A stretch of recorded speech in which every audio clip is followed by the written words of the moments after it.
Operation సింధూర్లో జరిగిన ఘోర పరాభవానికి పాకిస్తాన్ కుమిలిపోతోంది. అయితే అంతకు మించిన మరో అంశం వారిని గడగడలాడిస్తోంది. పహల్గాం ఉగ్రదాడి రాజేసి భారత్ను రెచ్చగొట్టి అనవసరంగా తప్పు చేశామా అని అక్కడి పాలకులు, సైనికులు కూడా లోలోన తర్జన భర్జన పడుతున్నారు. పహల్గాం దాడుల తర్వాత పాకిస్తాన్పై మరోసారి సర్జికల్ స్ట్రైక్స్తో భారత్ విరుచుకుపడుతుందని పాక్ పాలకులు అనుకున్నారు.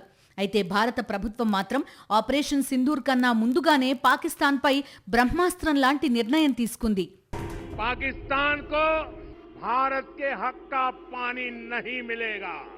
భారతీయోं के खून से खेलना పాకిస్తాన్ కో महंगा పడేగా.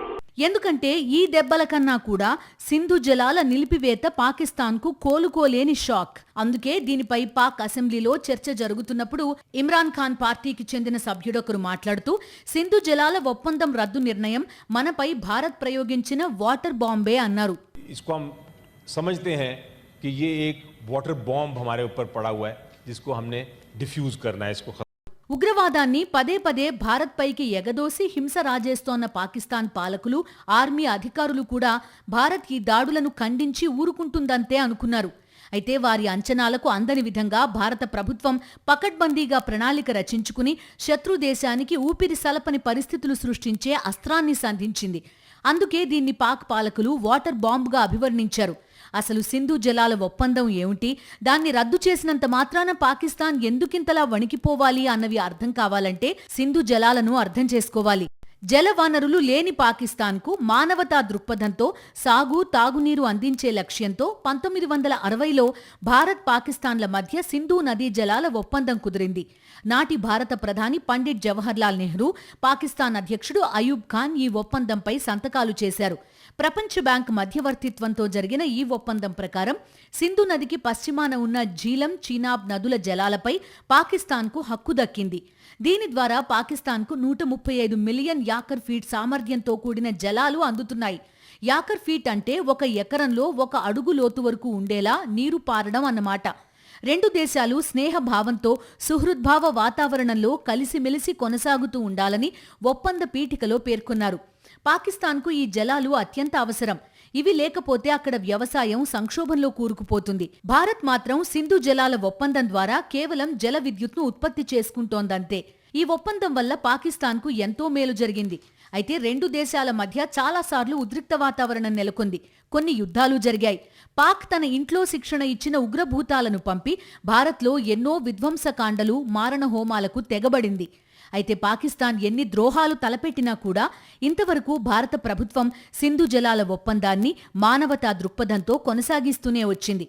అది భారత్ గొప్పదనం మాత్రమే. ఆ మంచితనాన్ని లోకువగా తీసుకున్న పాకిస్తాన్ మాత్రం చేసిన తప్పులు చేస్తూనే వస్తోంది. ముంబై పేలుళ్లు, పుల్వామా, బాలాకోట్ ఇలా వరుస ఉగ్రదాడులకు తెగబడింది పాకిస్తాన్. ఉగ్రదేశంగా మారిన పాకిస్తాన్కు బుద్ధి చెప్పడానికి భారతదేశం సర్జికల్ స్ట్రైక్స్ చేసింది. కానీ పాకిస్తాన్కు వెళ్లే నీటి ఒప్పందం జోలికి పోలేదు. కానీ ఇప్పుడు ప్రశాంతంగా ఉన్న కశ్మీర్లోని పహల్గాంలో పాక్ ప్రేరేపిత ఉగ్రమూకల హింసాకాండ చూసిన తర్వాత పాకిస్తాన్ లాంటి పాములను క్షమించి వదిలేయడం కూడా నేరమే అవుతుందన్న వాదనలు వినబడుతున్నాయి. మన దయాదాక్షిణ్యాలను కూడా వెక్కిరించేలా పాకిస్తాన్ హింస రచనతో పెట్టరేగిపోతోంది. అందుకే ఇప్పుడిక భారత్ సహనం తగ్గింది. దయ్యాలపై దయాదాక్షిణ్యాలు చూపడం కరెక్ట్ కాదన్న ఆలోచనకు వచ్చింది భారత ప్రభుత్వం. అందుకే సింధు నదీ జలాల ఒప్పందాన్ని రద్దు చేస్తూ కఠిన నిర్ణయమే తీసుకుంది. ఇక పాకిస్తాన్కు చుక్కలు కనిపించడం ఖాయమంటున్నారు నిపుణులు. సింధు నదీ జలాల ఒప్పందాన్ని రద్దు చేయడంలో భారత్ చాలా వ్యూహాత్మకంగా వ్యవహరించింది. ఎందుకంటే పాకిస్తాన్ ఆర్థిక వ్యవస్థకు, దాని జీడీపీకి కూడా సింధు జలాలే ప్రాణాధారం. ఒప్పందం నిలిపివేతతో పాకిస్తాన్ చాలా నష్టపోనుంది. ఇప్పటికిప్పుడు సంక్షోభ తీవ్రత అర్థం కాకపోవచ్చు, కానీ కాలం గడిచే కొద్దీ పాకిస్తాన్ కోలుకోలేనంత లోతుకు పతనం చెందడం ఖాయం అంటున్నారు నిపుణులు. సింధు జలాల ఒప్పందంతో పాక్ ఏమేం పొందుతుందో చూస్తే ఈ విషయం అర్థమవుతుంది. పాకిస్తాన్లో వ్యవసాయానికి వినియోగించే జలాల్లో 80% సింధు జలాల ఒప్పంద పుణ్యాన వస్తున్నవే.